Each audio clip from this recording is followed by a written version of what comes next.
The drunk man's fist hit the bar so hard that the clay cups rattled against each other, and that was when Abel Wallace noticed the orc woman flinch.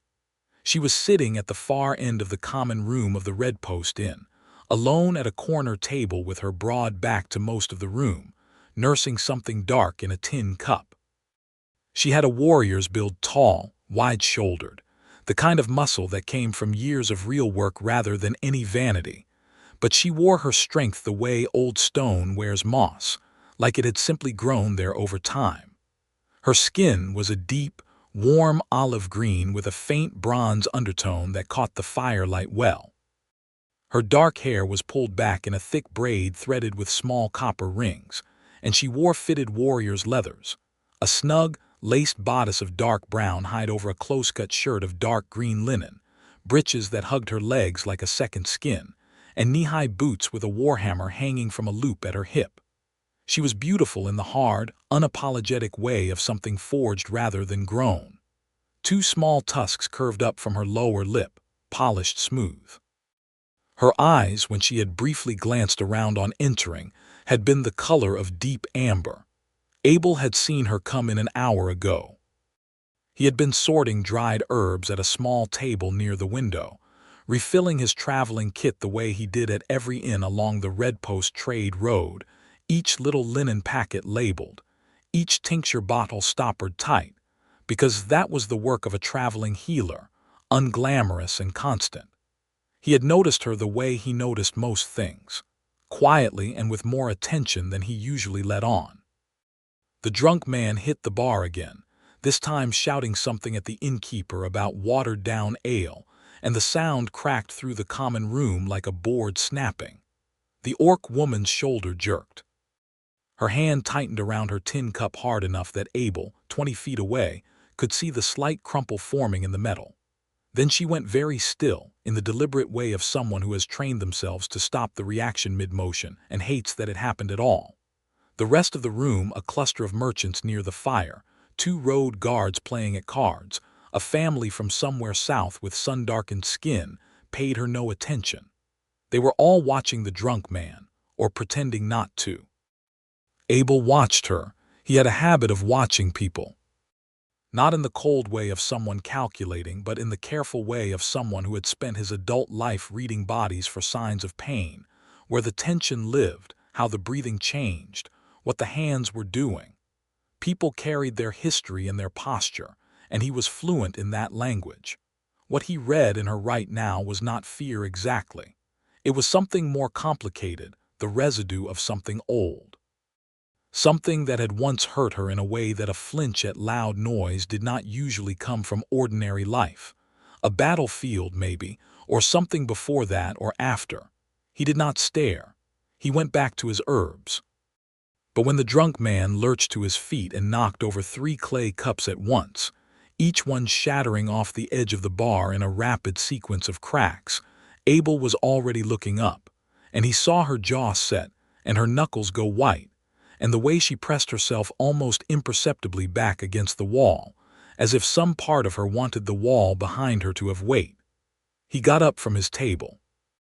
He walked toward the bar, not toward her, not past her, just toward the bar, and he stepped up beside the drunk man and said, in a voice that was low and conversational and could not have reached more than 3 feet in any direction, "Let me settle your tab for you, friend. You look like you could use some air." The drunk man peered at him with bloodshot, unfocused eyes. Abel was not a large man. He was of medium height, lean in the way of someone who walked a great deal and ate what was available, with the kind of quiet, weathered face that people tended to forget, and then find oddly reassuring the second time they saw it. He had brown hair that needed cutting, a short beard he'd been growing since the last time he'd had access to a good razor, and hands that were calloused but precise. He was maybe 28 years old and looked it, more or less. The drunk man blinked at him. "Who are you?"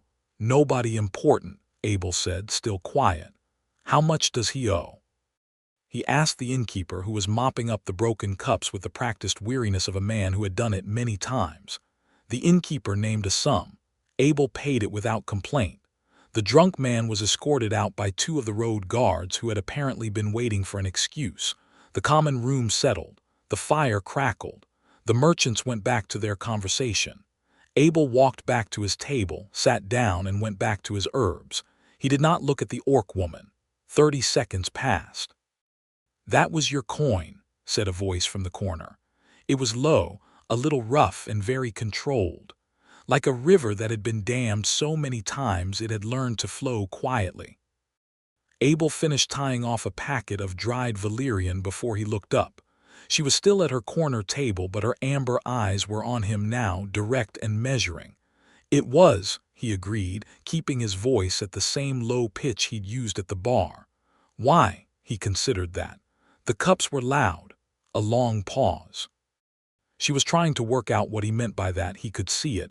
And then she worked it out, and something shifted in her expression, a very slight tightening around the eyes. Not anger exactly, more like the feeling of being seen somewhere you thought you were hidden. "I don't need your," she started. "I know," he said, still quiet. "It wasn't for you. I don't like loud drunks. I've had to stitch too many of the fights they start." Another pause. She looked at the small leather case of tools beside his herb packets. "You're a healer. Herbalist mostly, some field stitching when it comes to it." She seemed to decide something. "Vola Bonecrusher," she said, not warmly but not coldly either, more like she was placing a fact on the table. "Abel Wallace," he replied the same way. "Passing through on your way to Thornwall." "On my way to Dusk Crossing." His eyebrows went up slightly just for a moment. "That's 4 days east on the trade road, through the Grelin Valley. I'm aware of where it is. There's been flooding in the lower valley. Heavy rains for the past 3 weeks upstream. I came through 2 days ago, and the banks of the Grell were already higher than anyone at the way station liked." She absorbed that. Her amber eyes moved to the window, which showed nothing but the dark blue of early evening and the rain that had been falling since midday. It had been falling, Abel noted, for most of the day, steadily and without pause, the kind of rain that did not perform. It simply fell and kept falling, indifferent and heavy. "You're going to Dusk Crossing too?" she asked. "I am. I have a standing arrangement with the apothecary there. Then we might share the road tomorrow." It was not a question or an invitation exactly. It was a statement of geographic fact delivered without particular feeling. "We might," Abel said. She turned back to her drink. He turned back to his herbs. The common room murmured around them, and the fire settled, and outside the rain kept its steady, patient rhythm against the shutters. He slept well that night, which surprised him a little. He usually slept poorly in inns, too many sounds through too thin walls, the awareness of strangers on every side. But the room he'd been given at the Red Post was narrow and plain, and the mattress was filled with something that crinkled every time he moved, and he had been on the road for 11 days, and he was tired in a clean, physical way. He was asleep before the candle burned down. He dreamed of the Grell River rising. In the morning, the rain had not stopped. Abel came down to the common room to find the innkeeper, a broad woman named Marta Helf, in consultation with 2 other guests over a map spread on the largest table. The map showed the trade road between here and Dusk Crossing. Even from across the room, Abel could see the blue ink marks indicating the river crossings. Vola Bonecrusher was already there. She was standing at the edge of the group, arms crossed, her warhammer now strapped across her back rather than at her hip, listening without participating. In the gray morning light, with the rain coming down beyond the windows, she looked like the most solid thing in the room.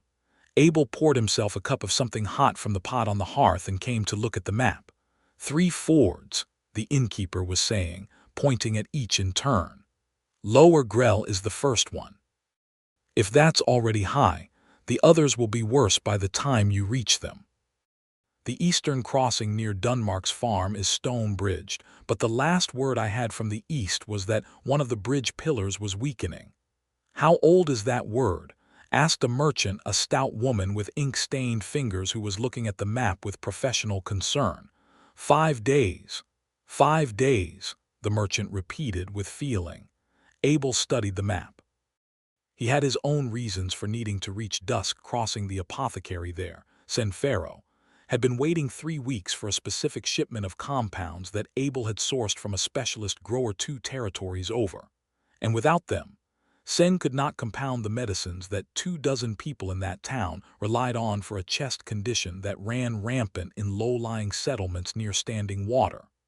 5 days was not forever, but weather and flooding could make it longer fast. "The high road adds 2 days," said one of the road guards. "The high road is also underwater past the Martin's Ridge Junction," Abel said. "I came through Martin's Ridge 4 days ago." The road there was already cut by a runoff channel. Everyone looked at him. "Abel Wallace, herbalist," he said. "I came from the west along the high road. It's not passable beyond the ridge." The innkeeper put her hands flat on the table. "So the trade road is the only route." "Unless you have wings," said the road guard.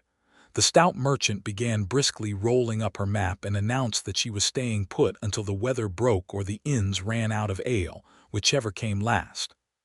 Several others agreed with her.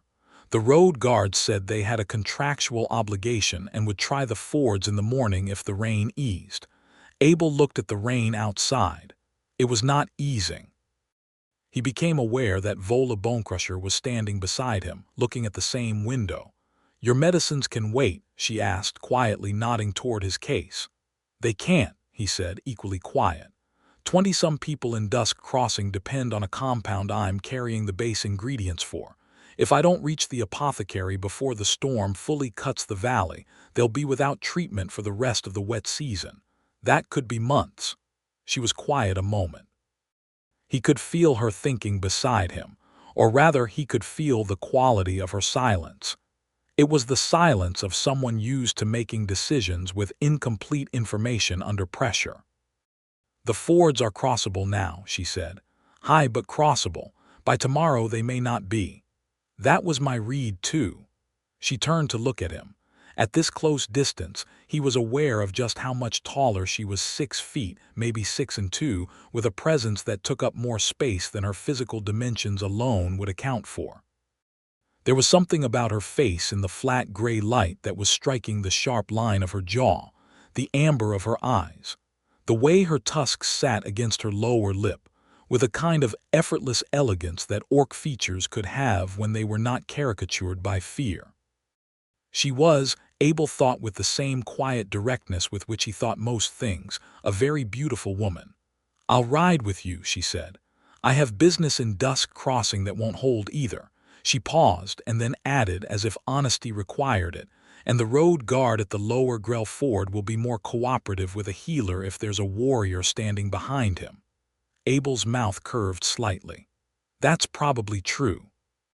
"It is completely true," she said, and there was the ghost of something in it that was not quite a smile but was adjacent to one.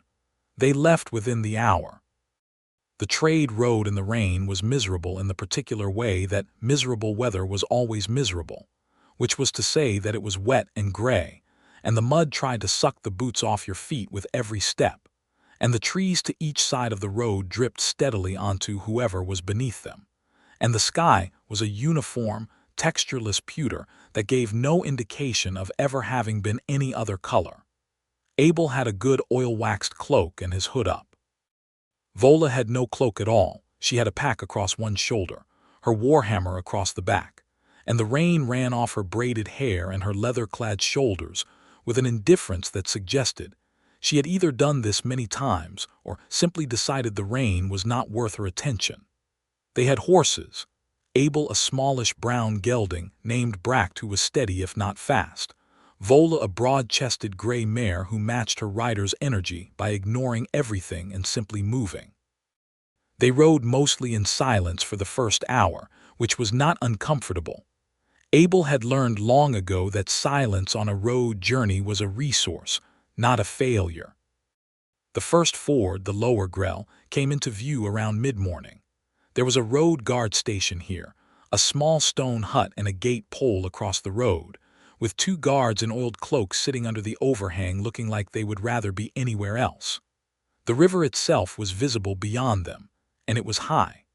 Not over the banks, but close, wide and quick and brown with runoff sediment, moving with the focused urgency of water that has somewhere to be.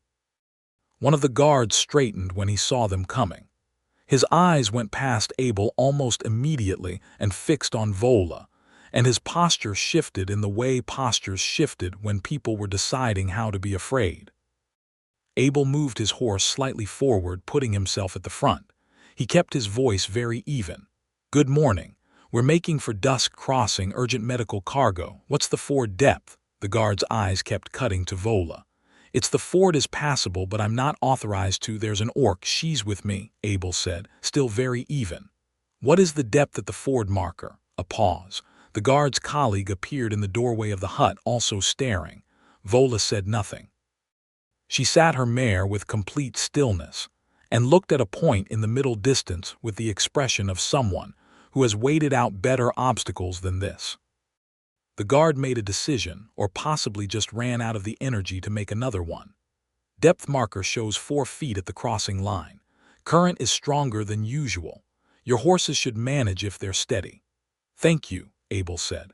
They crossed the ford in single file, Abel first, the water coming up to Brack's belly at the deepest point, the current pressing hard at the horse's legs, cold brown water spraying up over Abel's boots and soaking his trousers from the knee down. He kept his weight forward and his hands easy on the reins, and Brack, good steady creature that he was, went straight across without drama. Vola followed. Her gray mare barely slowed. The water came higher on the mare's flanks. Vola's boots submerged, her breeches wet to the thigh, and she rode through it the way she had ridden through the rain, with a complete absence of complaint. On the far bank they stopped to let the horses settle. "That guard," Vola said, "I know. You didn't let him finish. He wasn't going to say anything useful." She looked at him sidelong. "Most people let them finish. It's easier." "Easier for them," Abel said. "Not for you." Another one of those pauses where she was deciding what to do with something he'd said. He'd noticed she did this. She did not respond instantly to things that caught her off guard. She went quiet and thought them through. He appreciated that. "You do that a lot," she said. "Do what?" "Head things off, quietly. Force of habit, innkeepers, stable hands, dock workers. If someone starts saying something stupid, it's usually faster to give them something else to say. You've done it before for others like me." He considered his answer. "I travel a lot. I've met a lot of people that other people decide not to see." She made a sound that was not quite a word, but it was the kind of sound that meant something had landed somewhere it mattered. They rode on. By midday they had covered 8 miles, which was reasonable in the rain, and they stopped under a large oak whose canopy kept off the worst of the water long enough to eat something. Abel produced bread and hard cheese and dried apple from his pack. Vola produced something wrapped in cloth that turned out to be a dense orc travel bread, dark and heavy, and spiced with something Abel couldn't identify, but which tasted unexpectedly good. "Trade you a piece," he said.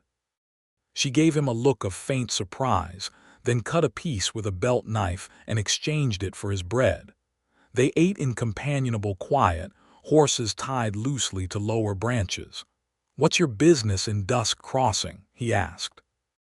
"If you don't mind." "A debt owed to me," she said. "A merchant who contracted my services for a trade road escort 6 months ago and paid half up front. The escort was completed. The second half has not been delivered. You're going to collect it. I'm going to give him the opportunity to honor his debt before I do anything else." There was something in the way she said this that was very measured, professional. "I don't prefer conflict." That surprised him, and he didn't hide it well because she caught his expression. "You expected otherwise," she said. "Warrior Warhammer," he said by way of explanation.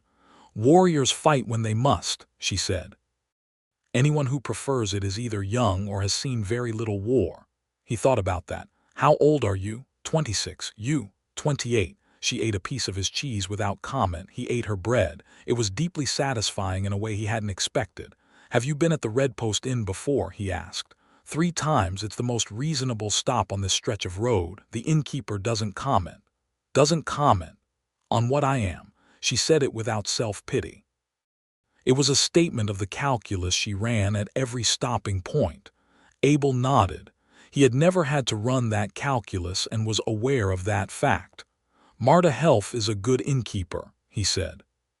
She's had the red post for 12 years. She'd sooner throw out a man for being rude than an orc for existing. I know, Vola said. That's why I go back. He looked at her. She was looking out at the rain beyond the oak's canopy, and her profile was sharp and clean, and there was something in her expression that he could not help reading it. It was simply how his eyes worked, as a kind of contained loneliness. Not self-pity, not defeat. Just the particular quietness of someone who had arranged their life to be as comfortable as possible within certain constraints, and had made peace with those constraints, but had not forgotten they were there. He looked away before she could catch him looking. We should cover 2 more miles before the light goes, he said. Agreed. They packed up and rode on. The second ford, the Middle Grell, was where things got complicated. They reached it in the mid-afternoon and found it already over the crossing markers. The stone posts that marked the safe line of the ford were submerged to their necks, and the river was moving fast and visibly murky, full of floating debris branches, someone's lost barrel, what might have been a drowned chicken. On the far bank, a cart had been abandoned, its wheel mired in the mud where someone had tried to cross and thought better of it. They pulled up at the bank and looked at it. We can't ride through that, Abel said. No, Vola agreed. The crossing won't drop before morning. Not if the rain holds. Abel looked upstream. The river bent away through the trees, but he could hear it, the constant low roar of a great deal of water moving over stone at speed. That sound had been getting louder for the past hour. There's a rope bridge, he said, 1/2 a mile north. It's on the old timber cutter's track. I've used it once before. It's rough, but it holds single file. She looked at him. You know this road? I've made this run 8 times, different seasons. He scanned the bank. The track entrance is through that gap in the tree line. See the broken marker post. Someone's broken it, probably a timber wagon. The track should be there. It was there. The timber cutter's track was narrow and overgrown, and the horses did not love it, picking their way through root-tangled ground with the resignation of animals that had been asked to do worse. The rope bridge appeared through the trees after nearly 40 minutes of slow-going, a structure that used the word bridge charitably, being 2 thick rope handrails and a series of plank boards strung between them over a narrower, faster section of the river, where the Grell squeezed between 2 stone faces. It was made for people, not horses. Abel dismounted and looked at it. Then he looked at Bracht.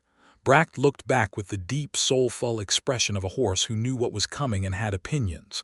We lead them across one at a time, he said, blindfolded.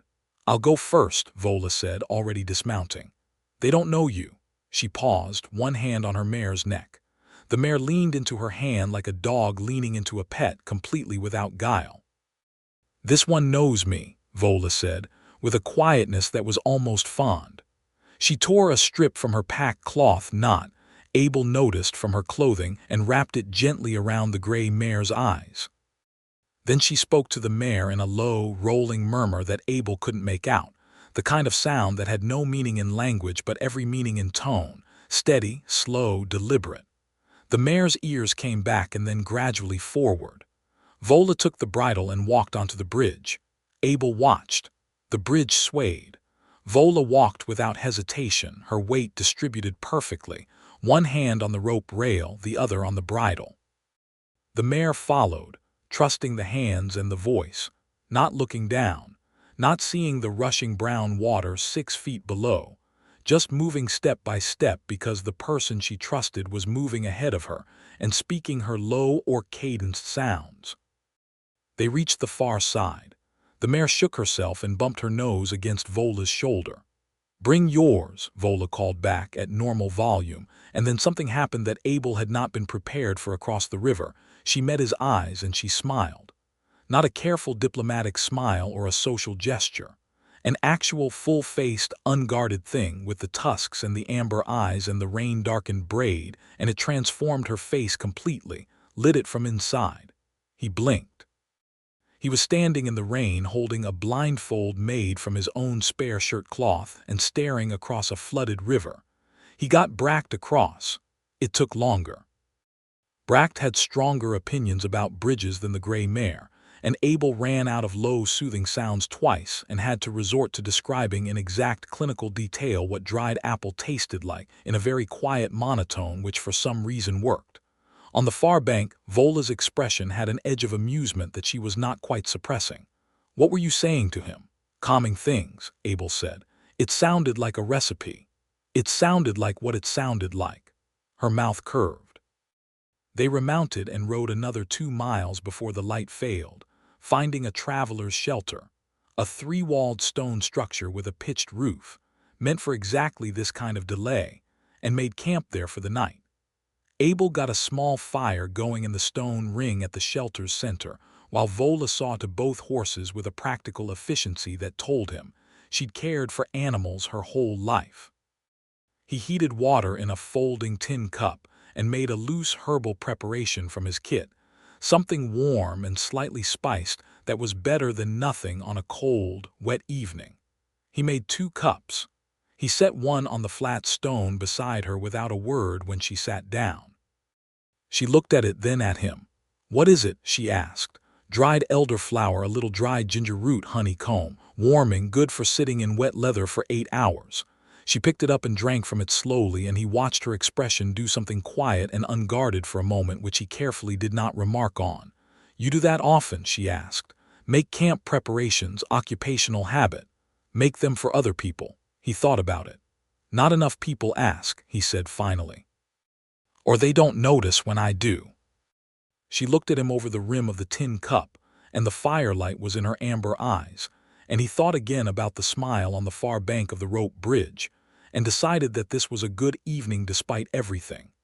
"Tell me about Dusk Crossing," she said. "You've been there 8 times." So he did. He told her about Sen Pharaoh the apothecary, who was in her 60s now and had the sharpest mind on the trade road, and a cat that she called Compound, who sat on the shelves and knocked things off deliberately. He told her about the lower town market, which ran on Thursdays and smelled of smoked river fish and hot grain. He told her about the peculiar local tradition of hanging green ribbon above a door when someone in the house had recovered from illness, so that the whole street filled with ribbon after a bad season. He described it as he had seen it, a street full of green ribbon in a strong wind, like something coming alive. Vola listened. She was a good listener in the way of someone who did not perform attention but actually had it. "Have you ever been?" he asked. "Once, years ago. I barely remember it." "It's a decent town." He paused. "For someone who doesn't run the calculus you run." She was quiet a moment. "You keep coming back to that." "It bothers me," he said. "It shouldn't be." He stopped. He was going to say something clumsier than he wanted to. "Shouldn't be what?" she said. He chose his words. "You walk into every room working out how much trouble it's going to be. That's work nobody should have to do just to get out of the rain." She looked at the fire for a long moment. The fire made no comment. Outside, the rain had softened from its daytime intensity to a quieter, steadier fall, more patient now, like it had decided it had won and could afford to ease off. "It's always been that way," she said. "Doesn't mean it should be. A lot of things shouldn't be that are." But there was something in how she said it, not resignation exactly, more like she was filing the sentiment away rather than dismissing it. "How did you end up doing escort work?" he asked. "It's what I'm good at," she said. "I was a clan warrior until I was 20. Then the clan." She paused very briefly, a slight tightening around the mouth. "There was a campaign that went badly. Most of the war band I belonged to didn't come back. I did. I don't know what to do with that fact exactly, so I keep moving." She said it very flatly, not fishing for comfort, just stating terrain. Abel didn't try to comfort her. He nodded because it made sense. "Does it help, the moving?" "Somewhat." She turned to look at him. "You've been moving your whole career." "I have a home," he said. "Sort of. A room in a town called Baswick, east of the mountains. I pay the landlord monthly and he doesn't rent it while I'm gone, but I'm gone most of the time." "Why, the work is here," he said simply. Towns like Dusk Crossing need a traveling supplier. The apothecaries can't always leave. The fixed healers can't always leave. Someone has to move. And you don't mind. I didn't used to mind, he said. And then, honestly, I minded a little more lately. She looked at him for a moment, measuring something. The room in Baswick is empty. Often. That's a waste of a room. He smiled slightly. It is. Outside, the rain murmured. The fire settled. The horses breathed softly in the shelter. Vola refilled her cup from the tin on the fire ring without asking, which he noticed not because it was rude, but because it meant she was comfortable or beginning to be, and he was glad of that. We have a game, she said after a while. Among the warband I came from, we used to play it on long watches, challenges. What sort of challenges? One person names a dare. Something specific. The other person accepts or refuses. If you refuse, you answer a question instead, any question asked. If you accept, you have to complete the dare before a count of 30, or you still have to answer a question. He considered that. What kind of dares? Depends on the company. Her amber eyes had a glint in them that the firelight did not entirely account for. Usually things you prefer to avoid, usually true things. He looked at her across the fire. She was watching him with an expression that was genuinely curious, he thought, not testing, but interested, like she wanted to know if he'd play. All right, he said. She sat up slightly. All right, I'll play. A pause, then, I dare you to say one thing you've never said out loud to anyone you've traveled with. He thought about it for about 4 seconds. I'm afraid of fast water, he said. That's why I described the fordwork very carefully this morning. I learned it from a book. She stared at him. You crossed the lower Grell Ford in 4-foot current. I crossed it terrified, he said, but I crossed it, that's different. She was quiet for a moment, and then she said very quietly, yes, it is. He looked at her. Your turn. I dare you to tell me one thing about the Flinch. He said it the way he said everything when it mattered, low and without fanfare. Her jaw went tight. He watched the decision happening behind her eyes, whether to refuse and answer a question instead, or whether to accept and say the thing. She was still for long enough that he thought she'd refuse.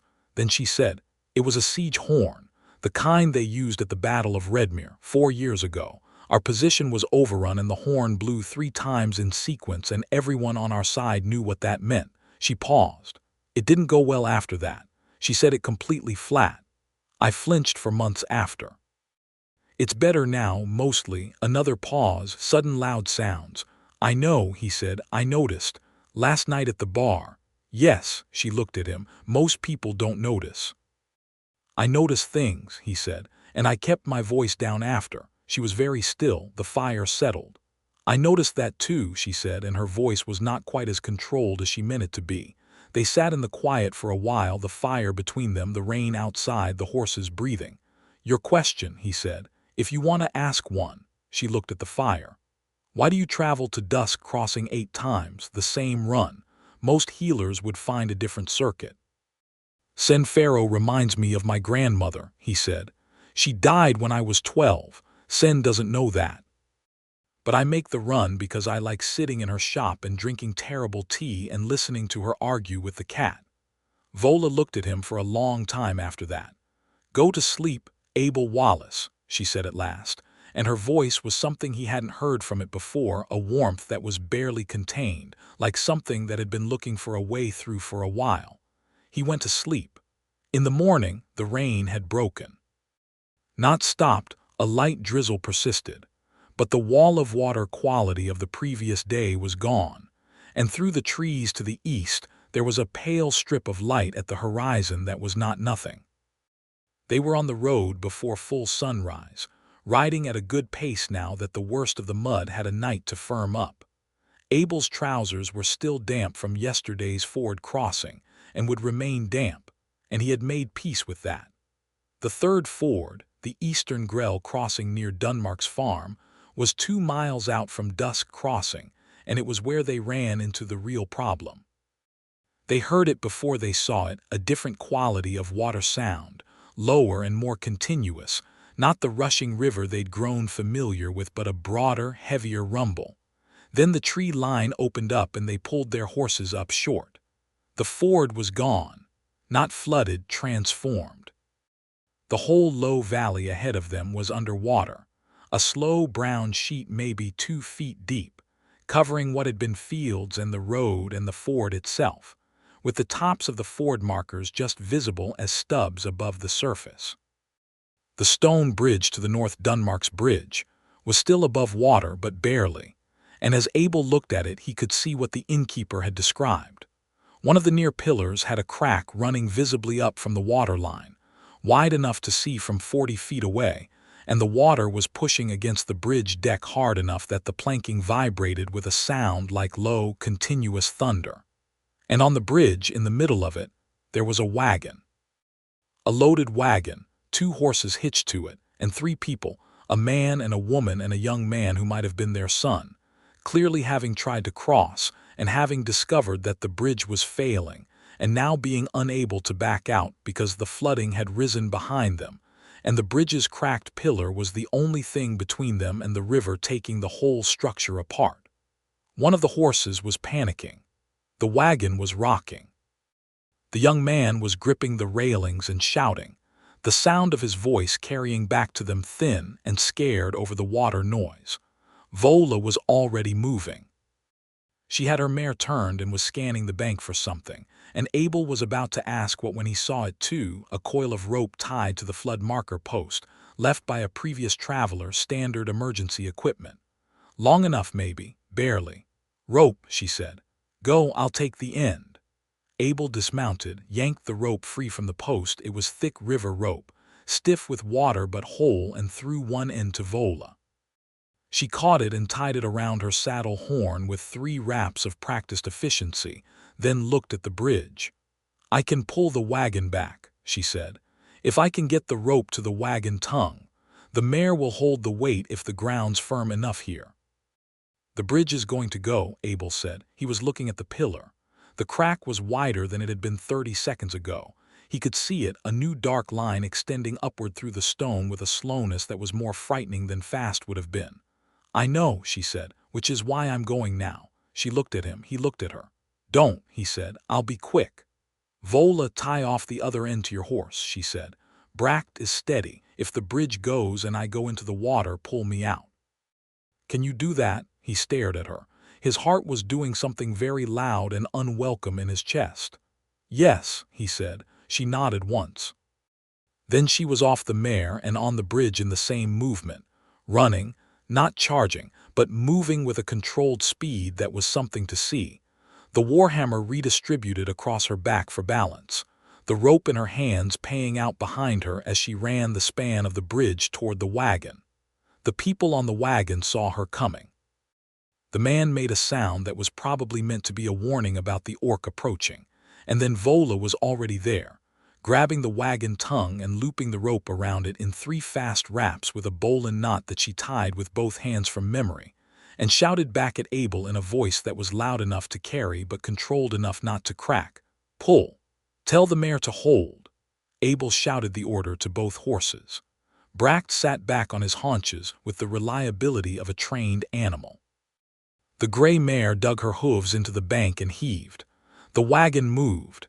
An inch, then another, then a foot, scraping back across the bridge planking as the rope pulled taut. The panicking horse in the traces shrieked and kicked, but the pull was consistent, and the wagon was moving and the people on it, now understanding what was happening, grabbed the sides and let it happen. The pillar cracked. Not broke, cracked, all the way through, a sound like a rifle shot that rang across the whole flooded valley, and the bridge deck dipped at the near end with a lurch that sent Abel's stomach somewhere near his feet. Vola was sprinting. The bridge was tilting, the far edge was dropping, and she was coming back across the narrowing, angling span with the rope in her hand still, running with everything she had, and the wagon was pulling back onto the bank behind her, and the people were jumping off into the shallow flood water, and the bridge pillar was done. It was going. A low, deep groan of stone and mortar giving way, she cleared the end of the bridge 4 feet before it went down. The whole near span dropped into the flood with a crash and a spray that soaked everything within 30 feet, and the sound of it hit the valley like a held breath finally letting go, and Vola was on the bank, on her knees in the mud and the shallow water, soaking from the spray, breathing hard. Abel was beside her in 3 seconds. He didn't ask if she was all right. He put his hands on her face, both hands, tilted her toward the light, checked her eyes, her jaw, her pulse at the neck healer's hands, quick and expert and shaking slightly. She looked at him. He was very close. His hands were on her face. The spray was still settling around them. "I'm not injured," she said. "I know," he said, and did not move his hands. For a long moment, neither of them moved. Then one of the people from the wagon, the woman, let out a sound that was half sob and half laugh and said, "Ancestors above," and the young man was staring at Vola with an expression of pure, stunned awe, and the man of the party came forward with both hands out and said, "I owe you my life, you and him both. I owe you my family." Vola sat back on her heels and looked at him. The man was middle-aged and sun-roughened, and had the look of someone who was accustomed to having opinions about orcs, and had just had all of them shaken loose at the same time. "Get your horses to dry ground," she said, "before the flooding rises further. North Bank Road will take you around to Dusk Crossing before dark." The man stared at her. Then he nodded rapidly and went to do it. Abel helped Vola to her feet. She let him, which he noticed. Her hand in his was very strong and very warm and slightly muddy, and she held on a beat longer than was necessary for standing up and then let go. "You were afraid," she said. "Completely," he said. "Yes. But you stayed. You told me to hold the rope." She looked at him, and there was something in her face that had not been there before the rope bridge, or the fire, or the dare game, or the elderflower tea, something that was not protected. Something that was looking at him directly, without the measuring quality she usually carried, and simply seeing. "Dusk Crossing is a mile east on the North Bank track," she said. "I know.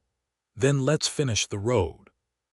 They retrieved the horses, coiled the rope back neatly, Vola's doing, while Abel checked both animals for strain, and rode the last mile into Dusk Crossing along a raised track that stayed just above the flood line, the water glittering in the new morning light all around them, and the town appearing out of the remaining haze with its green ribbons flying from a dozen doorways, bright and alive in the clearing air.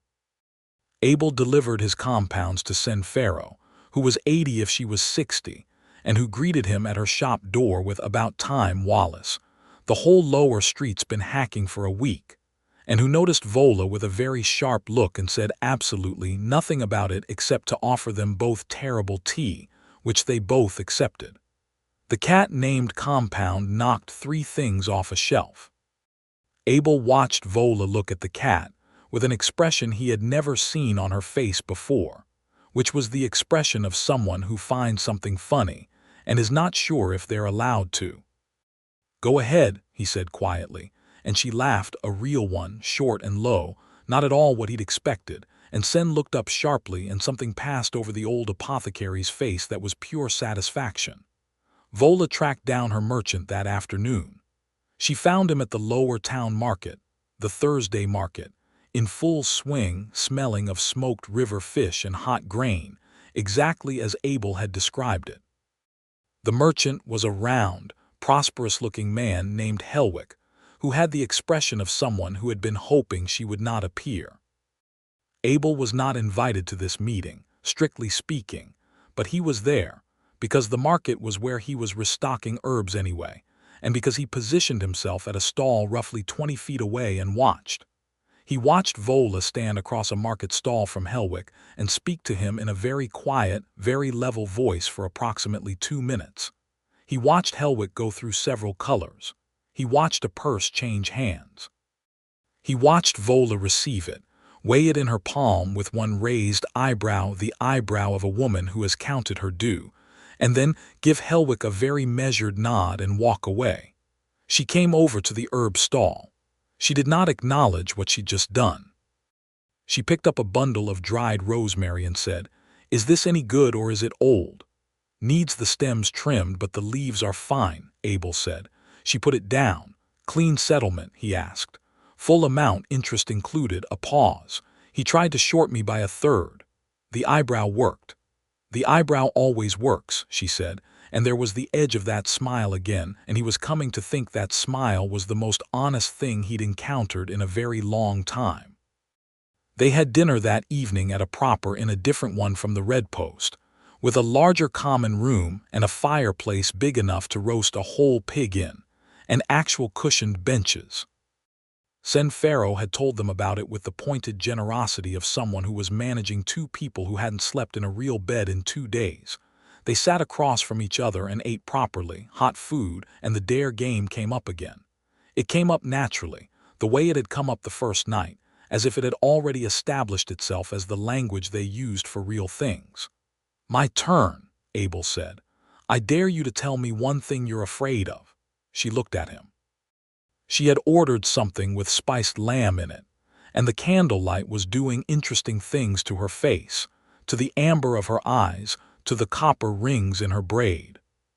She was very beautiful in this moment in a way that was doing something inconvenient to his concentration.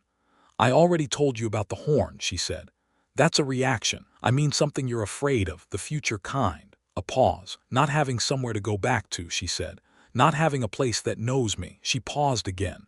"A room that someone keeps while you're gone." The silence that followed that was the kind that had weight. "Your turn," he said, and his voice was lower than the game required. She looked at him for a long, deliberate moment, and then she said, "I dare you to tell me what you were thinking when you put your hands on my face on the bank." He didn't hesitate. "I was thinking I was very glad you got off the bridge." She was still. "More specifically," he said, "I was thinking about the smile on the far bank of the rope bridge, and I was very—" He stopped. "I was afraid to find out what your face looked like on the receiving end of something that bad." She set down her spoon. She folded her hands on the table.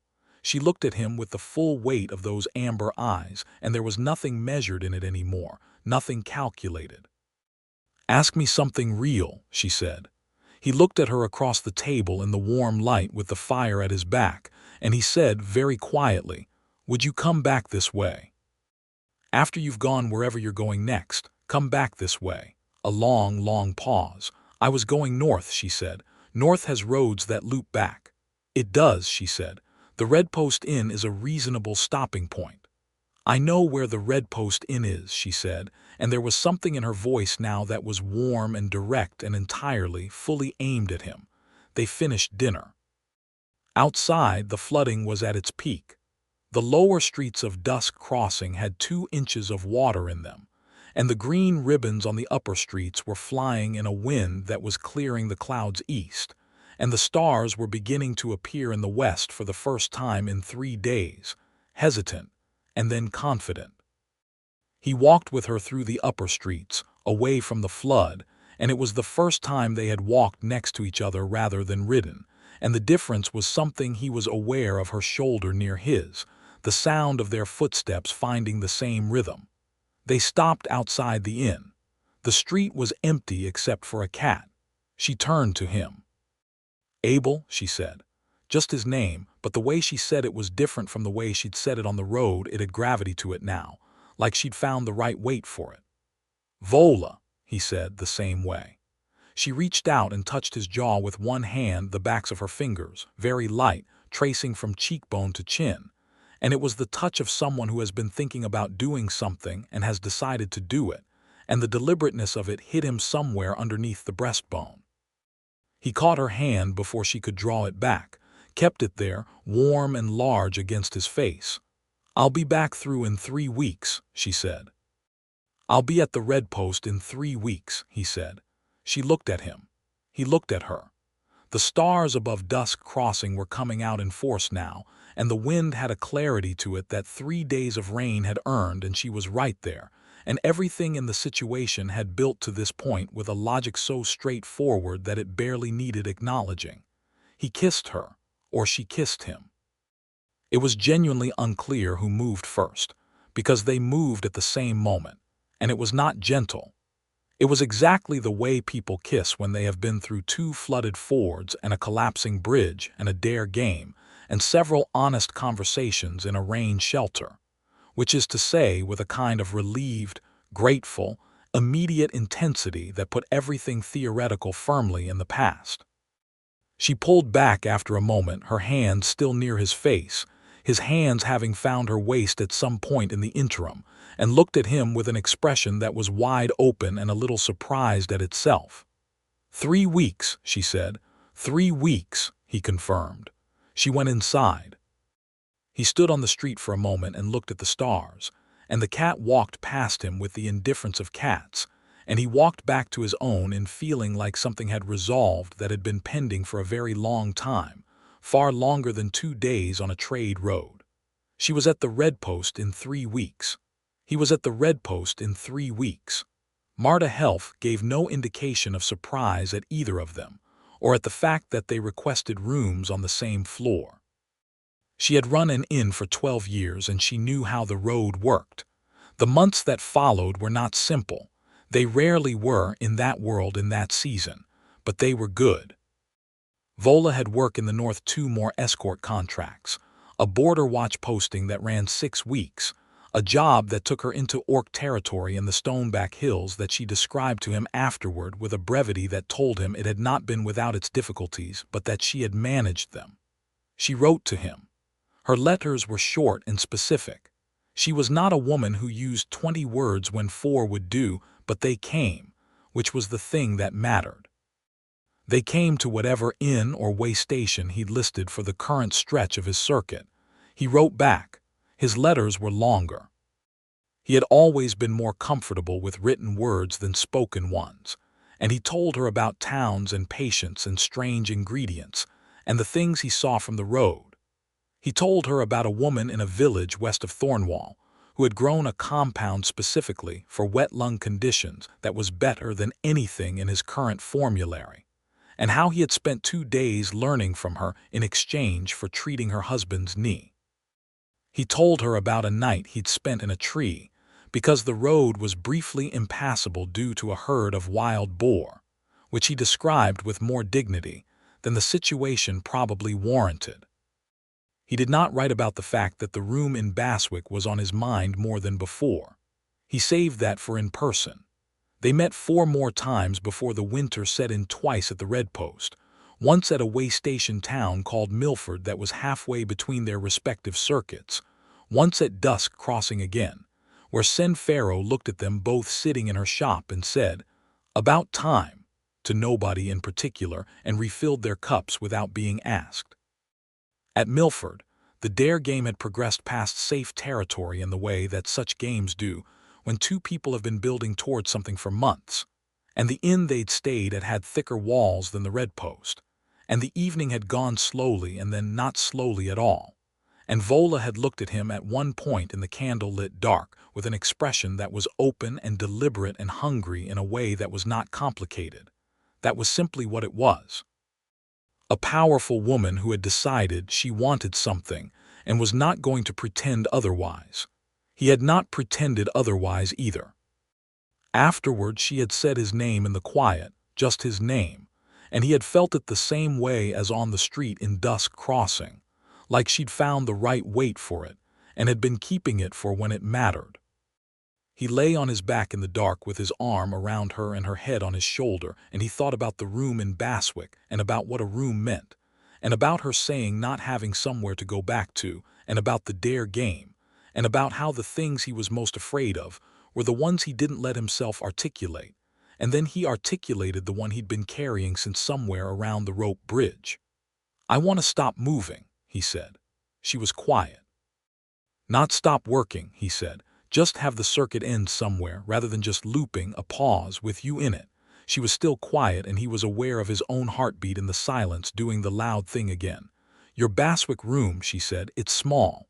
I've slept in a warband tent. It has a very bad window, the latch doesn't hold in strong wind. I know how to fix latches," he exhaled. "Vola, Abel, I'm asking if you want to come back to Baswick." She lifted her head and looked at him in the dark, and he could make out the amber of her eyes even without much light, and her expression was the one from the far bank of the rope bridge, that full, unguarded, not protected thing, and she said, "You kept your voice down for me, even before you knew me, before there was any reason to." He looked at her. "You noticed that a door might be loud," she said, "and you took care of it. You didn't announce it. You didn't make a thing of it. You just did it."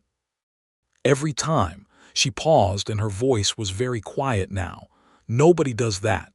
You deserve that, he said. You deserve that without it being notable. She lay back down. Her hand found his.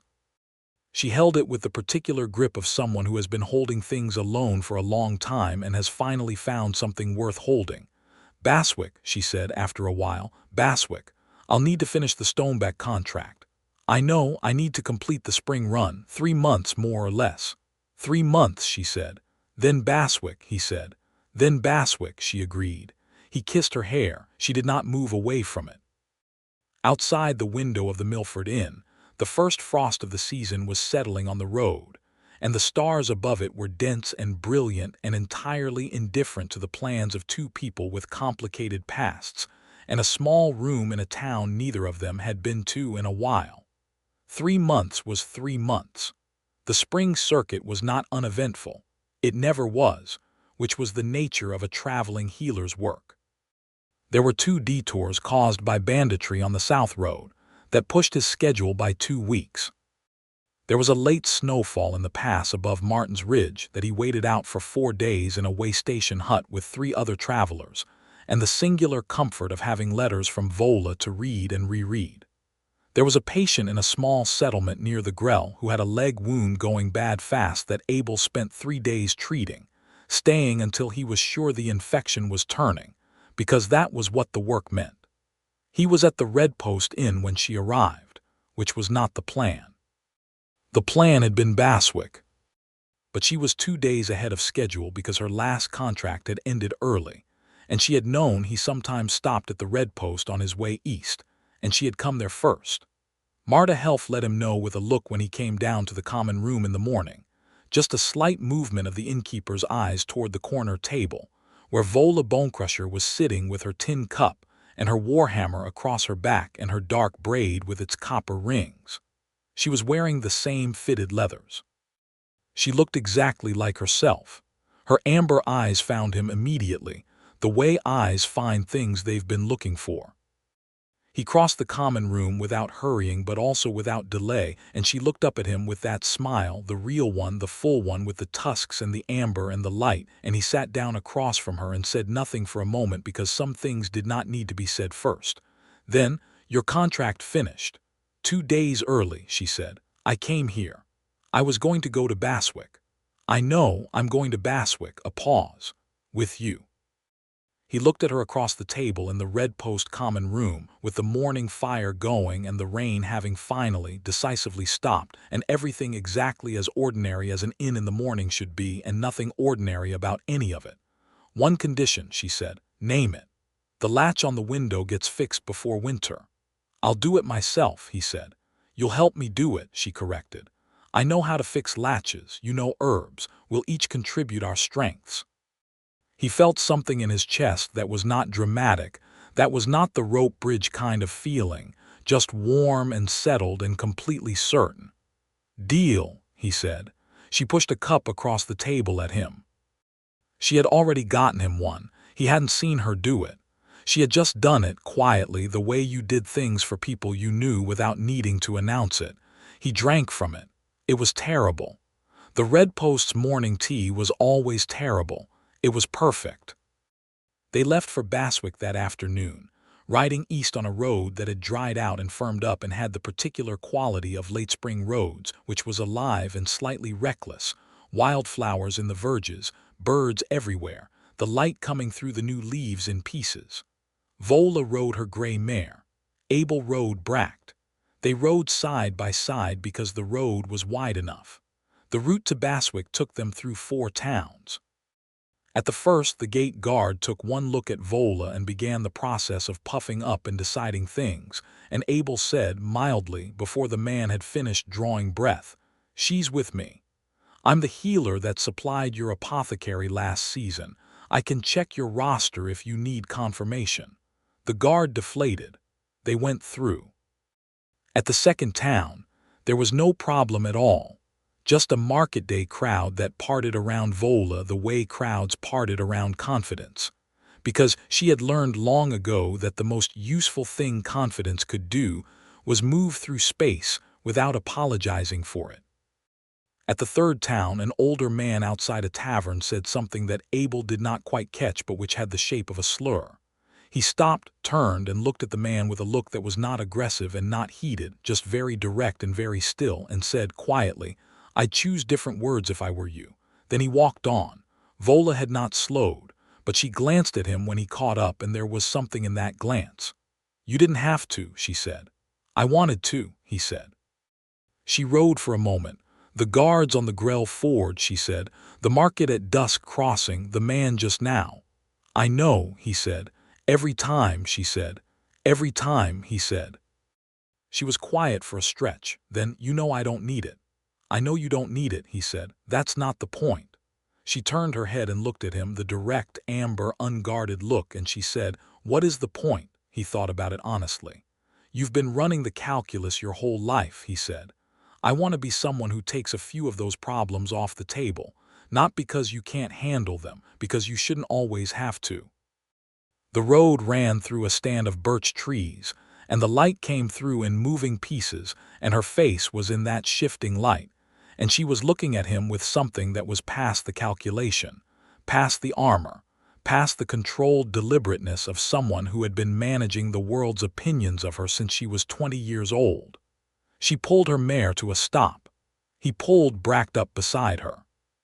She reached across the space between their horses and took his face in both hands, the way he had taken her face on the flood bank, and she looked at him with complete clarity and said, "I choose you.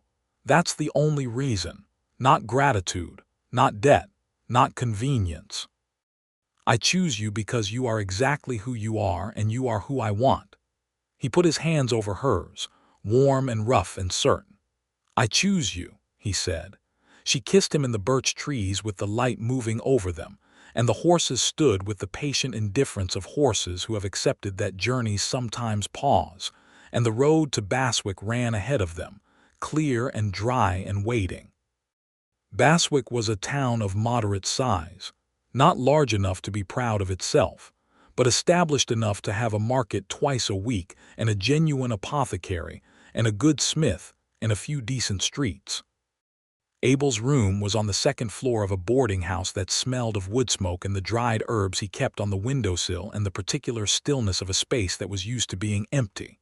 He opened the door and looked at it, small as promised. A bed that was wide enough for one person or two people who didn't mind being near each other. A desk with his traveling notes on it, 3 months untouched. A shelf of reference books. The window with its broken latch, letting in a thin thread of evening air.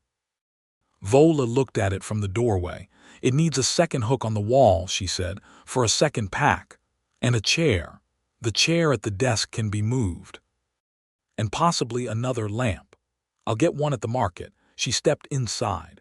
The room received her the way rooms receive someone new, a slight shift in how it felt, the air redistributing, the space adjusting. She walked to the window and looked at the latch, turned it in her hands, assessed. "I need a nail, a piece of flat iron, and a mallet. The smith is 1 street over." She turned from the window and looked at him. The room was dim in the early evening light, and she was in it, Vola Bonecrusher. 6 feet of solid, formidable, amber-eyed, braid-in copper rings, laugh you didn't expect warrior woman, standing in his small room that had been empty for most of 3 years and looking at him the way she had looked at him in the birch trees. "This is a good room," she said. "It's small," he said. "It's a good room," she repeated firmly. "Don't argue with me about my own observation." He laughed. It surprised him slightly, the ease of it. She looked pleased in her contained way, which meant the slight softening around the eyes and the curve at the corner of the mouth that had been one of the first things he'd catalogued about her, and one of the things he was most certain about now. He crossed the room and put his arms around her, and she let him, which meant she pulled him in, which was her version of letting him fully in, her arms around him and her chin at his temple and her warmth everywhere, and the room that had been empty was not any more. They spent the following weeks making it livable, in a way it had never quite been for him alone. Vola repaired the window latch on the second day with materials from the smith, a neat, solid piece of ironwork that would hold in any wind, and added a second hook to the wall for her pack, and moved the desk chair to a different angle that made more sense for two people existing in the same space. Abel rearranged his herb shelf to include a lower row for her things, which were not herbs but rather the small practical accumulations of a life on the road. A whetstone, a small copper oil flask, a folded piece of cloth with something written on it in orc script that she kept but never explained, and that he did not ask about, because some things were kept things. He continued his work.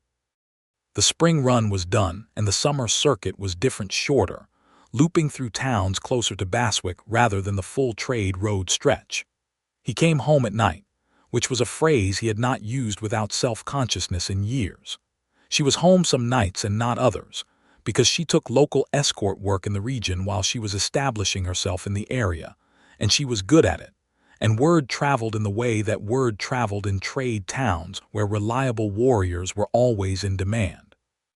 The Baswick apothecary, a sharp man named Corder, hired Vola twice in the same month to guard shipments from the eastern passes, and on the second occasion invited both of them to dinner at his house, which was the social equivalent of formal acceptance in Baswick terms, and which Vola accepted with a dignity that suggested she understood exactly what it meant.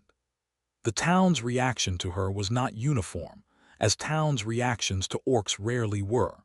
Some people were wary and stayed wary. Some people were wary and adjusted when they realized that the orc woman at the healer's place was competent, reliable, and did not invite trouble. A few people were simply fine from the start, including the smith who'd sold her the iron for the latch and who thereafter greeted her by name whenever she passed, in the loud, cheerful voice of a large man who did not modulate his volume for anyone. Vola flinched sometimes at sudden loud things. The smith's greetings, a door slamming in the market, a cartwheel hitting a stone with a sharp crack on a quiet street. She had told him it was better than it had been, and he believed her. He could see that it was better, but it was still there, woven into her, and probably always would be. He never made a thing of it. He noticed it and he filed it, and he arranged what he could arrange without announcement.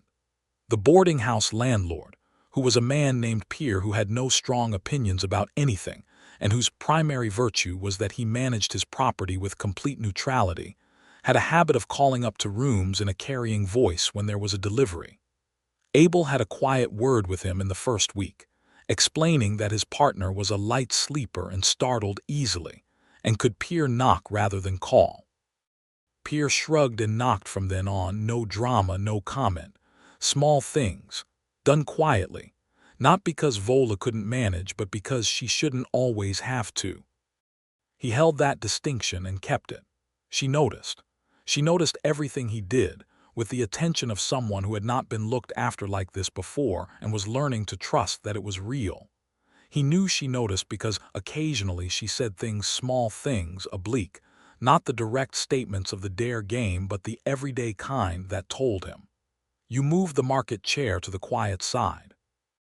He had moved his chair at the Thursday market stall to the side away from the bell tower without saying anything about it. I prefer the view from that side, he said. She had looked at him with that amber-eyed look. You prefer nothing from that side. The stall blocks your view entirely. I like to look at the market goers. The market goers are on the other side. Vola, Abel, a pause. It's a better position anyway, she said, and sat down in the chair he'd left her, which was the one with its back to the wall and a clear sightline to the market entrance and no bell tower in the sound direction. She had relaxed into it in the way of someone whose shoulders have stopped waiting for something. He had turned back to his stall and felt the particular warm, wordless satisfaction of having done the right thing in the right way. The summer stretched on.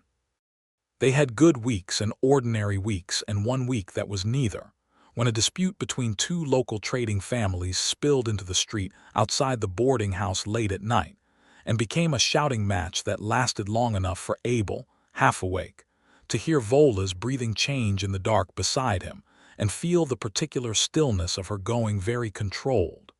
He did not ask if she was all right. He turned onto his side and talked, very quietly, about nothing. About the herbs he was planning to source in the autumn, about a route he'd been thinking about that went around the north side of the Grell rather than through the valley, about the cat named Compound, and whether it was the same cat or whether Senfero was replacing them and maintaining the fiction. He talked the way he'd talked to Bract on the rope bridge, low and steady and without urgency, until the dispute outside concluded and the street went quiet and Vola's breathing evened out. In the morning, she said, over tea at the window, "You talked me through it." "I was talking," he said. "I do that." She looked at him over her cup. "You talked me through it, like the bridge, but without the bridge." She paused. "You knew it was what I needed. You needed the loudness to have something else in the way of it," he said. "I had words." She set down her cup and came to him, standing very close, and put her hand flat on his chest the way she had learned to do, not a gesture, a placement, like she was confirming something she needed confirmed. "I'm staying," she said. He put his hand over hers. "I know." "Not because of the room," she said, "or the circuit or Baswick. I know." "Because of you," she said clearly. The way she said everything that mattered, with the directness of someone who had decided that the thing was worth saying and had said it without decoration. He turned his hand to hold hers.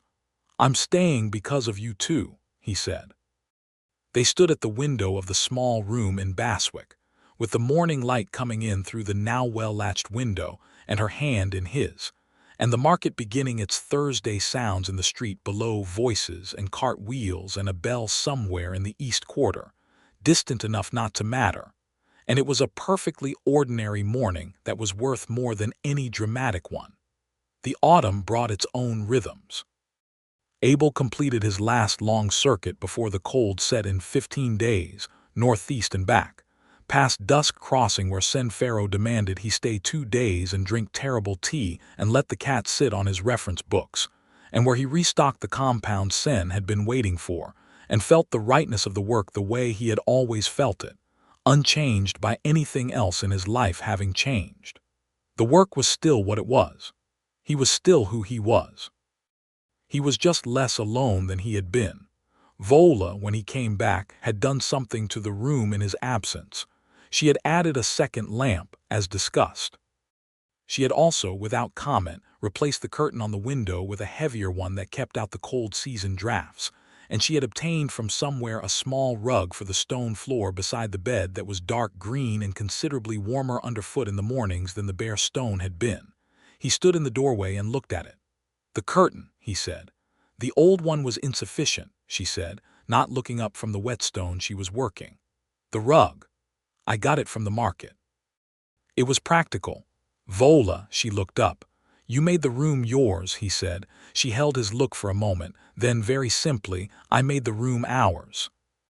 He crossed to her and kissed her forehead, then her mouth, and she dropped the whetstone and kissed him back with the directness she brought to everything she decided to do. The winter in Baswick was the first winter he had spent stationary in 3 years, and it was fine. Better than fine. There was something about having the same fire every evening, the same window with the secured latch, the same person across the table, something that worked in him like the settling of a long-held tension, the way muscles unknot when the work is over. He read. He organized his formulary. He consulted for the Baswick apothecary on local cases. He wrote a long paper on wet lung compound treatments that he sent to 2 healers further west, which Corder helped him circulate through the regional healers network, which was the closest thing their profession had to professional recognition, and which Abel had never previously bothered with because it had never seemed important. "Why now?" Vola asked, reading the title of the paper over his shoulder one evening. "Because someone might use it," he said, "and I have someone to mention in the acknowledgments." She read the relevant line. It said, "The author is grateful to V. Bonecrusher for the field testing of the ginger elderflower preparation, and for a great many things besides." She was quiet for a moment. "That's in a healer's paper. It's in a healer's paper. People will read it. People who care about wet lung compounds will read it. A very specific and thorough group." She set the paper down and looked at him with the expression that had been on the rope bridge far bank and in the Milford Inn dark and in the birch trees, The wide-open, unguarded, entirely aimed at him expression that she wore now more often than she used to, as if the interval between needing it and it appearing had been getting shorter for a year. "You put me in the paper," she said. "I put you in the paper," he said. She kissed him. He kissed her back. The winter fire made no comment. Spring came again. Abel's circuit resumed, modified now shorter loops better planned, with Baswick as the fixed point they both returned to. Vola took a semi-regular posting with a merchant consortium based in Baswick that ran goods through the northern passes, which meant she was sometimes gone for a week or two, but always back, the room maintained as hers, her pack on its hook, her whetstone on the side table. They had been in Baswick together for just over a year by the time the spring flowers came back into the market verges, and Marta Helf sent a short note from the Red Post saying that she had discovered she'd been charging Abel 10% less than other guests for years and was raising his rate accordingly. And congratulations on whatever it was she assumed had happened. She was glad of it. Abel read the note at breakfast. "Marta Helf raised my rate," he said. Vola looked up from her tea. "By how much?" Enough to be congratulatory. The corner of Vola's mouth curved. "Send her the spiced travel bread recipe. She'll appreciate the trade." He looked at her early morning Vola, with the copper rings in her braid catching the spring light from the repaired window, amber eyes above the rim of her tin cup, Warhammer leaning against the wall by the door, at home in every particular. He felt, quietly and without drama, the complete absence of the thing that had been wrong before, the looping without ending, the room that had no one to come back to, the work that was good but the evenings that weren't. "You know," he said, "you never told me what was written on that cloth you keep, the folded one." She considered. "Old Orc," she said. "My grandmother's. It's a saying, roughly translated, where you are known, you are home." He was quiet. "She gave it to every member of the war band," Vola said, "to carry, because she thought." She paused, choosing the words. "She thought that home was not a place. It was the condition of being known by someone." He looked at her, she looked at him. "She was right," he said. "She was usually right," Vola said, and there was something in how she said it that held both grief and love in the same breath, which was the way people spoke about those they had lost and kept. He reached across the table. She put her hand in his without being asked. Outside, the spring market was setting up voices and cartwheels, and someone calling measurements across the square with cheerful carrying volume. And the window held the latch perfectly. And the room was warm and full of two people's things arranged around each other as naturally as if they had always been there. And Vola Bonecrusher, warrior, escort, woman with copper rings in her braid and a laugh he had not expected, and a presence that had rearranged everything, was holding his hand across the table. He was exactly where the work was. The work was right here.